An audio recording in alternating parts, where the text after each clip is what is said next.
Quand j'avais 15 ans, je sortais avec un mec qui en avait 18. J'en étais absolument folle amoureuse et j'aurais clairement donné ma vie pour lui. Cela faisait 6 mois qu'on était ensemble quand il a fêté ses 18 ans et c'est moi qui ai tout organisé de A à Z. Que ce soit la déco, la nourriture, la playlist et même le lieu, ça avait lieu chez moi. J'avais vraiment tout prévu dans les moindres détails pour lui faire plaisir et qu'il passe le meilleur anniversaire possible. Tous ses amis étaient invités, on était une vingtaine je dirais, il y avait aussi quelques copines à moi. L'ambiance était trop cool, tout le monde rigolait ensemble, chantait, dansait. C'était vraiment une fête réussie, je m'en étais donné les moyens et j'étais fière de moi. Vers 1h du matin, je parlais avec des copines et d'un coup, il y en a une qui me dit « Elle est où Clémence ? Ça fait au moins une demi-heure que je l'ai pas vue. » Pour info, Clémence, c'était ma meilleure amie. Je lui ai répondu « Ah, je sais pas, c'est vrai, ça fait un moment que je l'ai pas vue, mais elle doit être dans les parages. » Dans le doute, je me suis levée pour la chercher, j'ai fait le tour du salon et de la cuisine, mais je l'ai pas trouvée. Je me suis dit « Bon, tant pis, elle doit être aux toilettes, dans le jardin ou même en train de se reposer dans une chambre. Ma maison était super grande après tout. » Enfin bref, il commençait à être tard donc j'ai réuni tout le monde dans le salon pour qu'on puisse faire le gâteau et que mon copain souffle ses bougies. J'attendais tellement ce moment. Je lui avais fait son gâteau préféré et puis après il allait pouvoir ouvrir ses cadeaux. Je lui avais acheté la dernière PlayStation, il en rêvait, j'avais tellement hâte de voir sa tête quand il la découvrirait. Donc je suis allée en cuisine chercher le gâteau, pendant ce temps tout le monde s'est installé autour de la table. Mais d'un coup, alors que je m'apprêtais à lancer la musique et à arriver, un de ses potes est venu me dire que mon copain n'était pas là.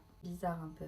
Je suis donc partie le chercher, je suis d'abord montée au premier étage mais il n'y était pas. Puis je suis montée au deuxième, il n'y était pas non plus. Et enfin je suis montée au troisième et là au fond du couloir, j'ai vu que ma chambre était allumée.